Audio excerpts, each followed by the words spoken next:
Hi guys, I'm Nicole Vinluan, 21 years old, 5'10 ang height ko.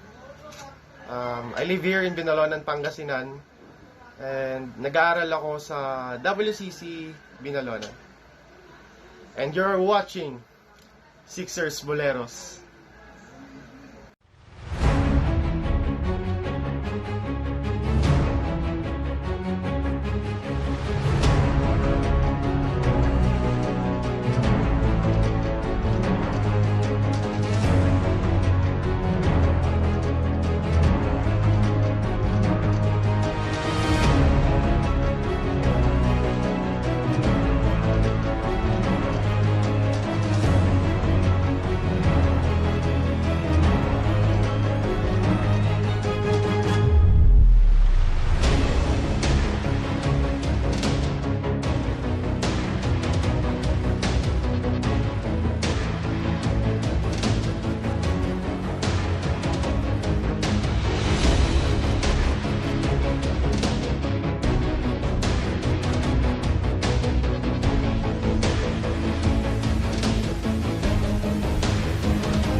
Sayo, what's up mga kabuleros? Welcome back to my YouTube channel. Andito na naman ako para pakilala ang isang player ng Vinluan, Pangasinan.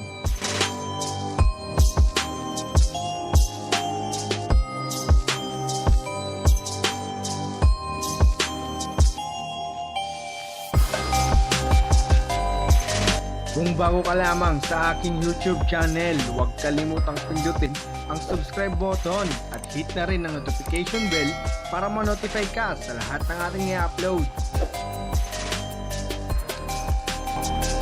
Mga kabuleros, kung naghahanap kayo ng mainit-init na sabaw, swak na swak sa budget, tara na dito kabuleros sa Pares to Go, kung saan dito mo lang matitikman ang pinakamasarap na pares with a twist. At ito ay 100% pure beef mga kabuleros, kaya ano pang hinihintay nyo? Ayain mo na ang buong barkada at sumugod na sa Pares to Go, located at Barangay San Vicente, Ordoneta City in front of 7-Eleven, Pacific University.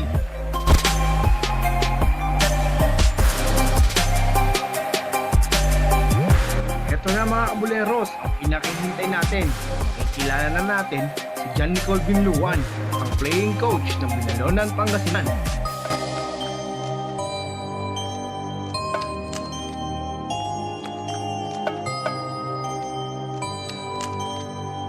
Finals namin ng Milo Pasarel nung third year high school ako, and finals namin yun against DWC, yung school ko, against USNHS, Ordoneta City High ng Ordoneta, sabi ko ayun, pinaka-memorable yun, pinaka-the best experience yun kasi fourth quarter yun, lamang na lamang kami, we're ahead by I don't know, alam ko 10, pero unang-una na fouled out ako kasi talagang intense yung laban, sikalan na. Fouled out ako, sumunod na fouled out si Dino, John Mark Dino, shoutout bro. Sumunod si Rosal, si Carl Justin Rosal, shoutout din sa'yo. Kami yung tatlo na parang sabihin mo lang na nagli-lead sa team. Pero sa fourth quarter kasi buti na lang andyan si Patrick Falo and si Lawrence Santos. Shoutout sa inyo boys. Idol. Kumbaga nag-step up nag-step up sila para tapusin yung laro, ipanalo yung laro. And thank God, champion kami. And isa pa sa reason kung bakit pinaka-best experience ko yan. Kasi doon ko nakuha yung pinaka-first award ko, which is MVP ng Milo Pasarel. And nirepresent namin yung school namin papunta sa regionals finals ng Milo Pasarel.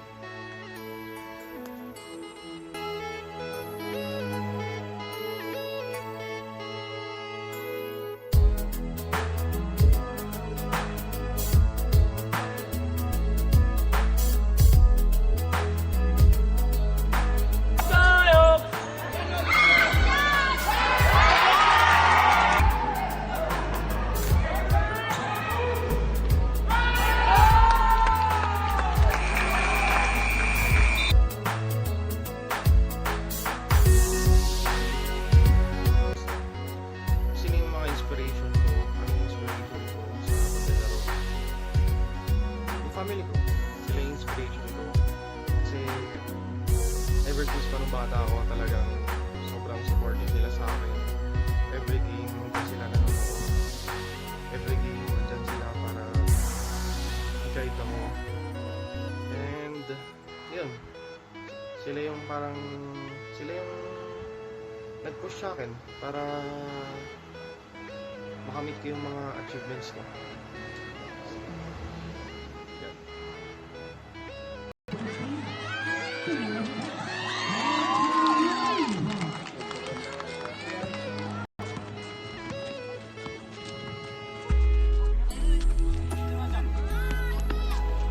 Uy!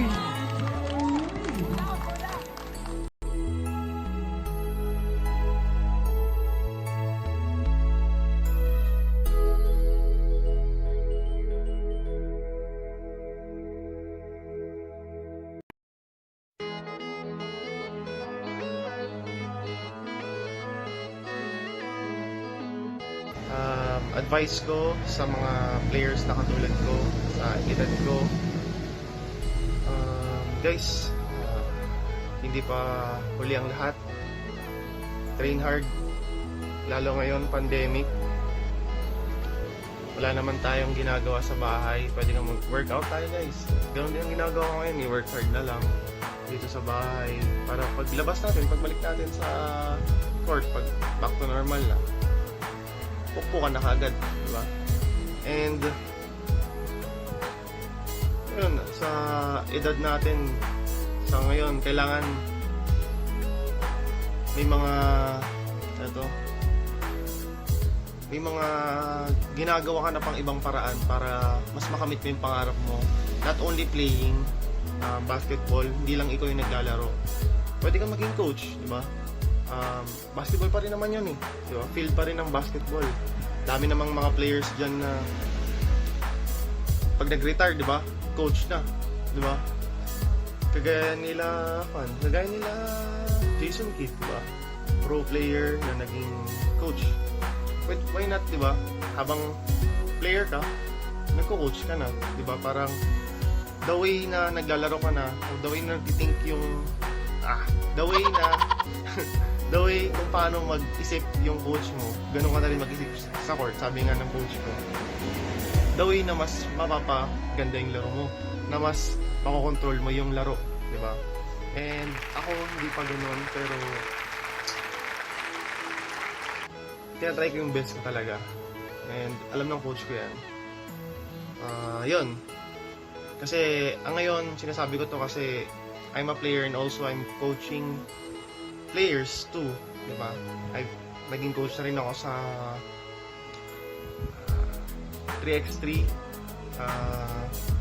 sa naginanap sa Manila ng Under Armour, and we're the national champions. Second time na kami actually sumali doon.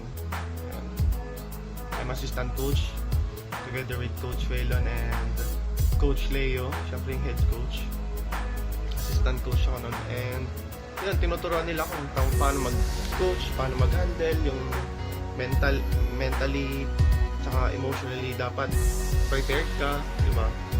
Kasi basta mahirap siya. Hindi ganun kadali mag-coach. Marami akong natutunan doon, marami akong sobrang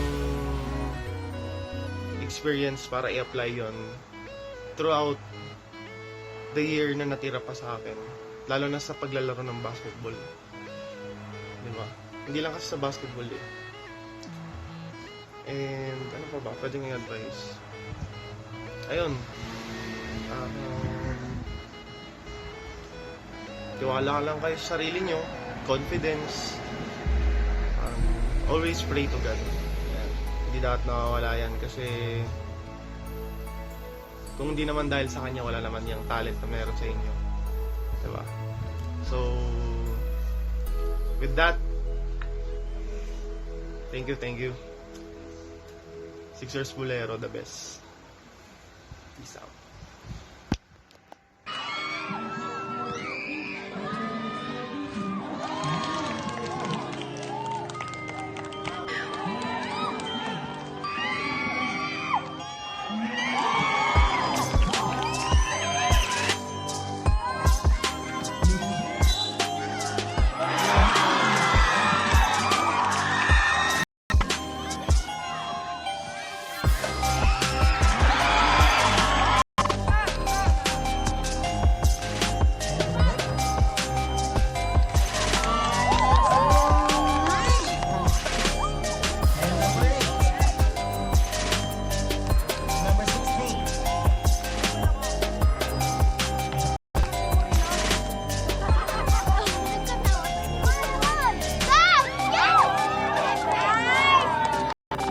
So yun mga kabuleros, nakilala natin si Nicole Vinluan at ito mga shoutouts para sa inyo mga kabuleros.